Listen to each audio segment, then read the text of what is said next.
Yes, we're talking about the second lie of depression, which is the future is meaningless and will be unfulfilling. So if you ever felt like there's no point in continuing to live because it just seems like darker days are ahead, it's never going to get any better, I want you to check out this video because we're talking about the second lie of depression. Let's do it.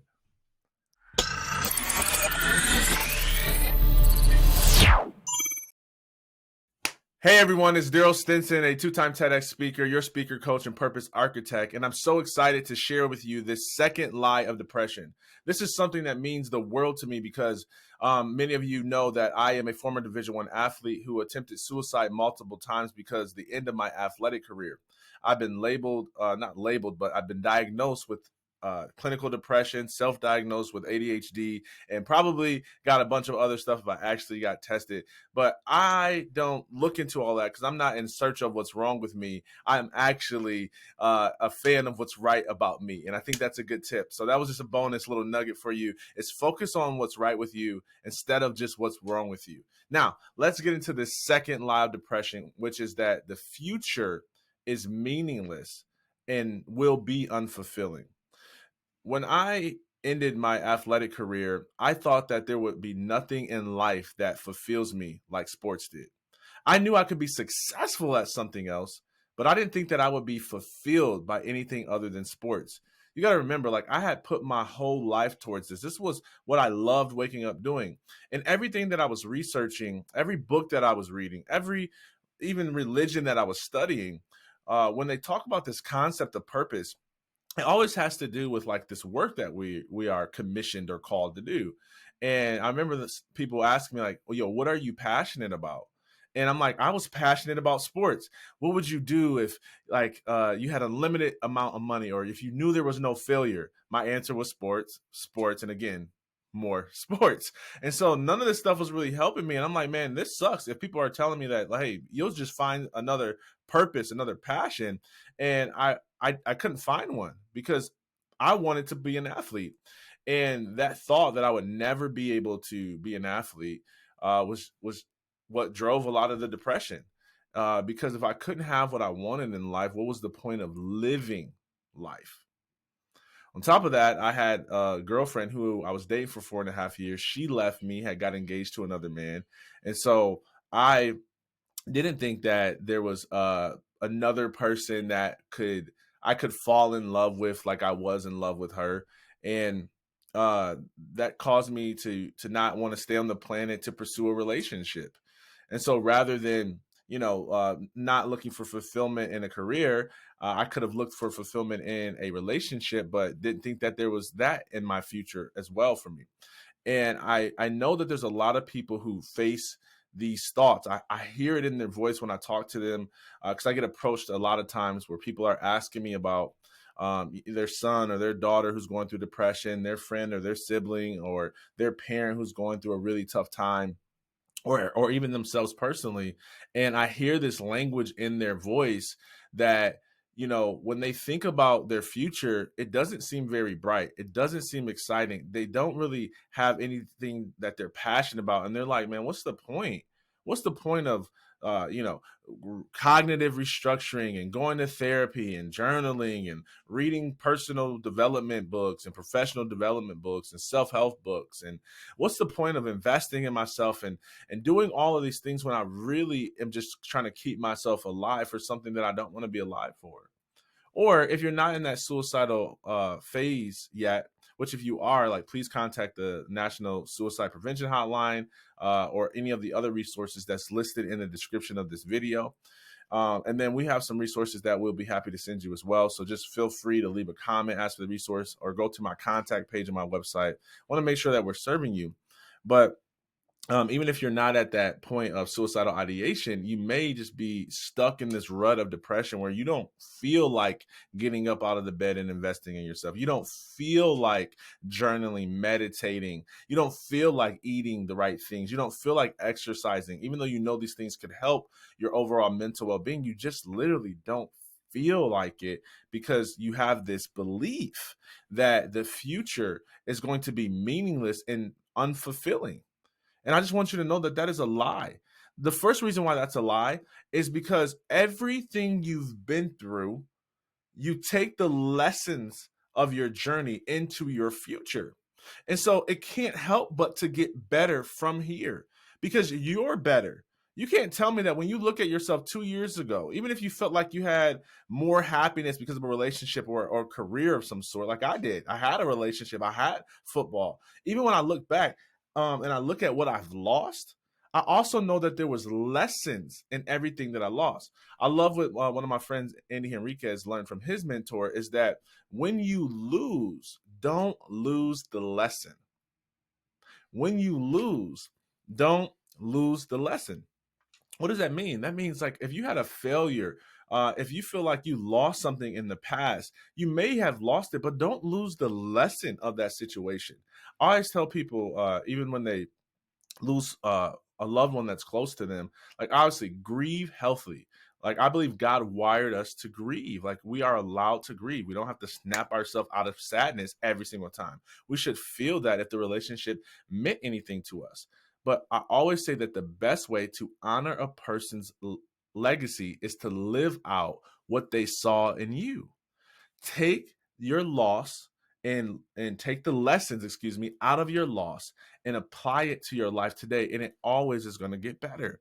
And so that's the first reason that the future is not meaningless and the future will be fulfilling, because you're going to take everything that you've been through, all the losses and the mistakes that you have, and you're going to pull the lessons out of those, and you're going to take those with you into your future.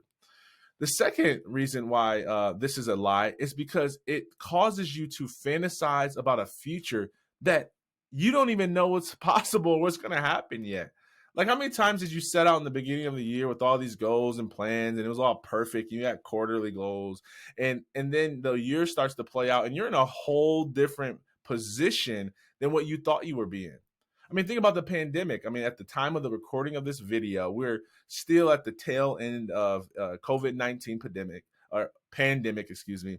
And that's not something that any of us anticipated. I mean, even if you go with the conspiracy theory and the Bill Gates video and TED Talk that came out where he said like a mass health crisis was coming, like, yeah, there might have been some signs that we could have predicted, but nobody knew it was going to happen that year. Everybody was taken off guard. That's why nobody was ready.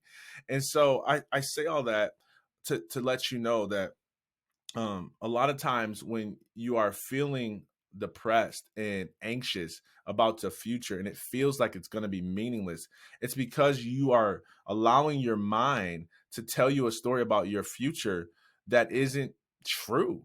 Right? It's just all in your head because it hasn't happened yet. The truth of the matter is that somebody could walk, like you could go buy a lottery ticket today and win the lottery tomorrow.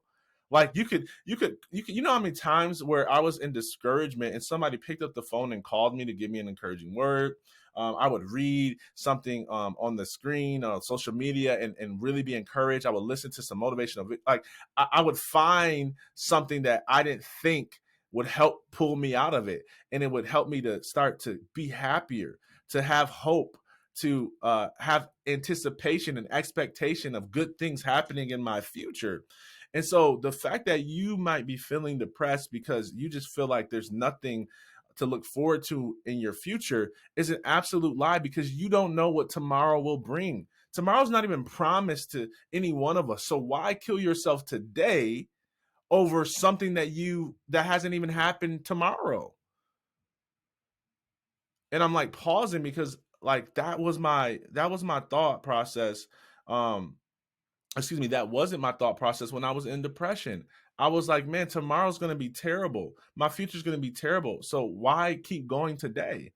When I'm trying to reframe that for you and say, no, you don't know what tomorrow is going to bring. Tomorrow's not even promised. So why end your life over today over something that you are envisioning will happen tomorrow? And by the way, if you've envisioned bad things happening in your tomorrow and in your future, if you're envisioning your future being unfulfilling and it hasn't happened yet, guess what you can do? You can envision a bright, positive future. You can envision good things happening to you tomorrow. And when you start to envision those things, you start to develop an awareness for those things, and you see more of those things pop up in your life. You know, the brain calls it the reticular activating system. It's the principle that when your friend gets a red car and you have never seen a red car on the road before, when your friend gets the red car, what do you see on the road all the time? A red car. Matter of fact, type that in the chat. A red car. A red car. You see a red car. And it's because you have now developed an awareness for that, and your brain is now picking up on that, because the brain doesn't want to work harder than it has to. Okay, research shows this. And so the easier you can make it on your brain, the better. And so if you tell your brain what to think about, what to look for, it's going to look for it. It's going to find it. So how about, instead of telling yourself that your future is going to be unfulfilling, that your past is just is going to hold you captive, that nothing is ever going to be as fulfilling as what once was, I want you to tell yourself that my future is going to be brighter than my past, that my best days are ahead of me. I want you to look yourself in the mirror and say, listen, I'm not going to end my life today because of a worry that I have about tomorrow. I'm going to enjoy today. I'm going to celebrate today. I'm going to make the most out of today, because today truly is a gift, and I am not God, and I don't know what's going to happen today. And so I'm not going to play the role of God and start envisioning all this terrible negative things, because it's all in my head. And if my imagination is working against me and causing me to worry and have anxiety over something that hasn't happened yet, I can use my imagination for me and envision good things that could happen. I'd rather use my energy for positive than for bad. So if you've been feeling like your future is meaningless and you'll be unfulfilled, I hope that this video helped you reframe this belief, because this is the second lie of depression. So if this added any value to your life, I want you to just go ahead and click that share button. Help me spread this message of hope. Help me to help others who are experiencing mental health challenges, anxiety, impacts of mental illnesses.